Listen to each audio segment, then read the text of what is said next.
प्यारे बच्चों, आप सभी का हमारे चैनल पे बहुत बहुत स्वागत है। दोस्तों, आज के इस वीडियो के माध्यम से क्लास 10th के बच्चों के लिए साइंस के पूरे किताब के जितने भी यहाँ पे मोस्ट इंपोर्टेंट बहुविकल्पी प्रश्न बन सकते हैं उन सभी प्रश्नों को इस वीडियो के माध्यम से कवर करेंगे। और बच्चों, अब की बार 29 फरवरी के पेपर में इसी में से एमसीक्यू पूछा जाएगा, इससे बाहर नहीं जाएगा। और अब की बार का जो हमारा टारगेट है वो है 70 में 70 स्कोर करने का। तो जब तक तोड़ेंगे नहीं तब तक छोड़ेंगे नहीं। और रख हौसला वो मंजर भी आएगा, रख हौसला वो मंजर भी आएगा, प्यासे के पास चलकर समंदर भी आएगा, थक कर न बैठ ए मंजिल के मुसाफिर, मंजिल ही मिलेगी और मंजिल मिलने का मजा भी आएगा।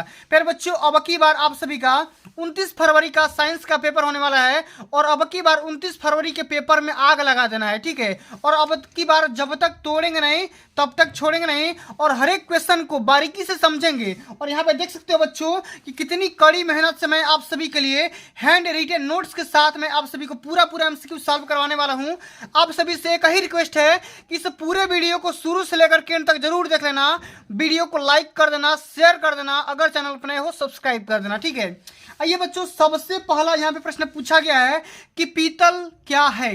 उपधातु, मिश्र धातु, यौगिक या विषमांगी मिश्रण। यह जो क्वेश्चन है बच्चा बोर्ड के पेपर में कई बार पूछा जा चुका है कि पीतल क्या है? उपधातु है कि मिश्र धातु है कि यौगिक है कि विषमांगी मिश्रण है, ठीक है।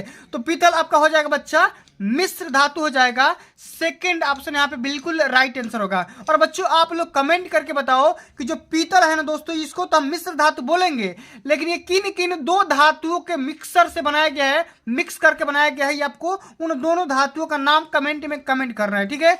आइए अगला यहाँ पे क्वेश्चन पूछा गया है कि मनुष्य के शरीर में फेफड़ों की संख्या कितनी होती है?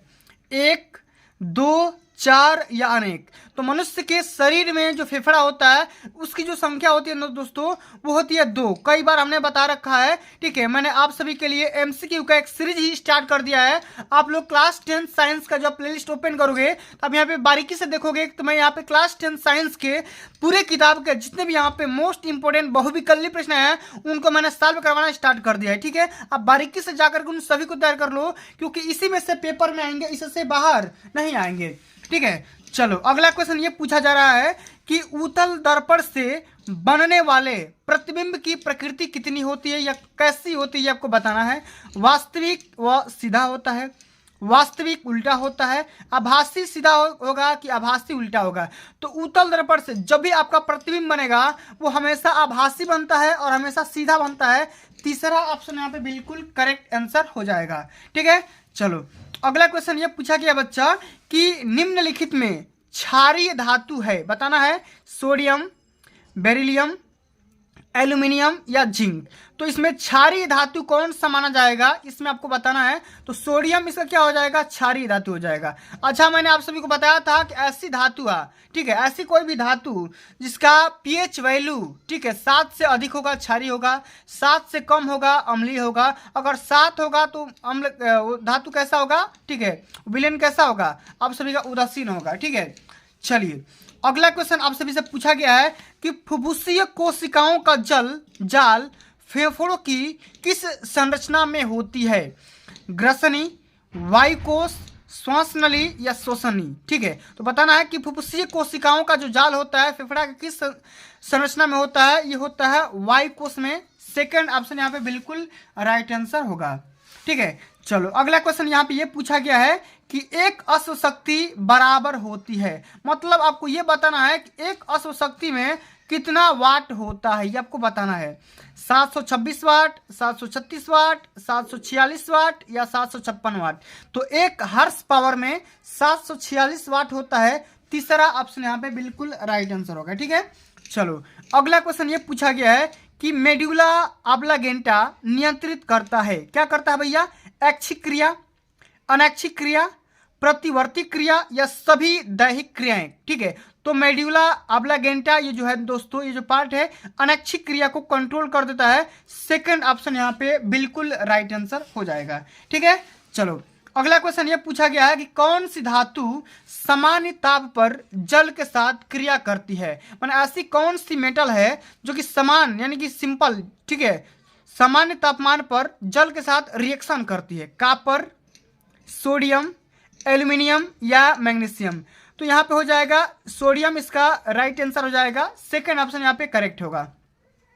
ठीक है, अगला क्वेश्चन ये पूछा गया है कि अग्न्याशिक रस किसके पाचन में सहायक होता है? प्रोटीन के, प्रोटीन व वसा के, प्रोटीन व कार्बोहाइड्रेट के, या ये सभी के? तो अग्न्याशिक जो रस होता है ना दोस्तों, ये पाचन में सभी के लिए सहायता प्रदान करता है, यानी कि इसका D number option right answer होगा। ठीक है, चलो अगला question very very most important question है कि दर्पण की फोकस दूरी एफ तथा वक्रता त्रिज्या आर के बीच संबंध है। F is equal to R, F is equal to 1/r, 2f is equal to R, या F is equal to 2 × r। ठीक है, तो मैंने आप सभी के लिए बहुत बार बताया है कि यहाँ पे देखो एक रिलेशन होता है फोकस दूरी और वक्रता त्रिज्या में। होता क्या है यहाँ पे एफ इज इक्वल टू, ठीक है, r/2 होता है। ठीक है, तो यहाँ से अगर हम r इक्वल टू निकालना चाहेंगे तो 2 × f हो जाएगा, यानी कि हमारा तीसरा नंबर ऑप्शन यहाँ पे बिल्कुल राइट आंसर हो जाएगा। ठीक है, इस बात को ध्यान में रखना। ठीक है, चलो अगला क्वेश्चन ये पूछा गया है कि यूरेनियम क्या है? ठीक है, क्षार धातु, अधातु, या अस्थायी तत्व, या अंतः संक्रमण तत्व? तो यूरेनियम क्या हो जाएगा दोस्तों? अंतः संक्रमण तत्व। ठीक है, और यूरेनियम का हम इस्तेमाल कहाँ करते हैं? हम बम वगैरह या विस्फोटक पदार्थ बनाने में इसका इस्तेमाल किया जाता है। ठीक है, इस बात को ध्यान में रखना। अच्छा, अगला क्वेश्चन यहाँ पे ये पूछा जा रहा है कि वायु कोशों की बाह्य सतह पर किसका जाल फैला होता है? रुधिर कोशिकाओं का, लसिका वाहिनियों का, धमनी का, या सीरा का?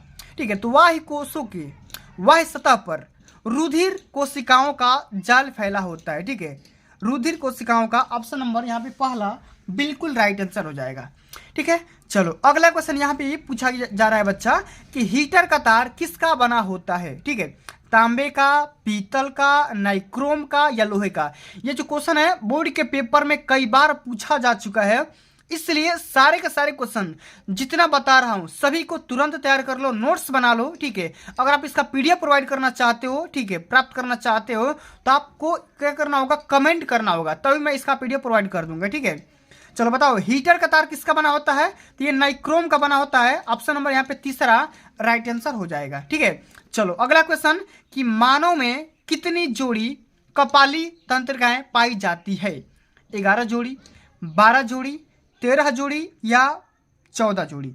तो मानव में जो कपाली तंत्रिकाओं की जो संख्या होती है वो 12 जोड़ी पाई जाती है। सेकंड ऑप्शन यहाँ पे राइट आंसर हो जाएगा। ठीक है, चलो अगला क्वेश्चन यहाँ पे समझ सकते हैं कि प्रबल अम्लीय विलयन में मेथिल ऑरेंज सूचक का रंग कैसा होता है? लाल, पीला, नीला, या रंगहीन? तो प्रबल अम्लीय विलयन में जो मेथिल ऑरेंज होता है, ठीक है, एक इंडिकेटर का नाम है मेथिल ऑरेंज। इस इंडिकेटर का जो रंग होता है ना दोस्तों, कलर होता है, वो रंगहीन हो जाएगा। ठीक है, डिस्कलर हो जाएगा। ठीक है, कोई कलर नहीं रहेगा। ठीक है, अगला क्वेश्चन ये पूछा गया है कि मनुष्य के शरीर में कौन सी सबसे बड़ी ग्रंथि है? सबसे बड़ी ग्लैंड का नाम बताना है। अग्न्याशय, यकृत, पीयूष, या थायराइड? तो मानव के शरीर में सबसे बड़ी ग्लैंड का नाम होता है यकृत, इसको लीवर भी बोला जाता है। सेकंड ऑप्शन यहाँ पे बिल्कुल राइट आंसर हो जाएगा, इस बात को ध्यान में रखना है। ठीक है, चलो अगला क्वेश्चन ये पूछा जा रहा है कि संयुग्मी फोकस संभव होता है केवल उत्तल दर्पण में, अवतल दर्पण में, समतल दर्पण में, या साधारण कांच में? तो संयुग्मी फोकस किसमें संभव होता है? ये हमेशा अवतल दर्पण में संभव होगा, पॉसिबल होगा, बाकी दर्पण में पॉसिबल नहीं हो पाता है। ठीक है, चलो अगला क्वेश्चन यहाँ पे ये पूछा जा रहा है कि निम्न में से अक्रिय तत्व है? अक्रिय तत्व बताना है हीलियम, ठीक है, फिर ठीक है, इसको आयरन बोलते हैं। ठीक है, यहाँ पे लिथियम है, यहाँ पे सोडियम है, तो अक्रिय तत्व यहाँ पे क्या हो जाएगा? हीलियम हो जाएगा। ठीक है, पहला ही ऑप्शन सत्य होगा। अगला क्वेश्चन ये पूछा गया बच्चा कि निम्न में से किस तंतु या किस जंतु में खुला रुधिर परिसंचरण होता है? केंचुए में, कीट में, खरगोश में, या मनुष्य में? ठीक है, तो सबसे यहाँ पे कीट में यहाँ पे क्या हो जाएगा? खुला रुधिर परिसंचरण होगा। यहाँ पे सेकंड ऑप्शन राइट आंसर होगा।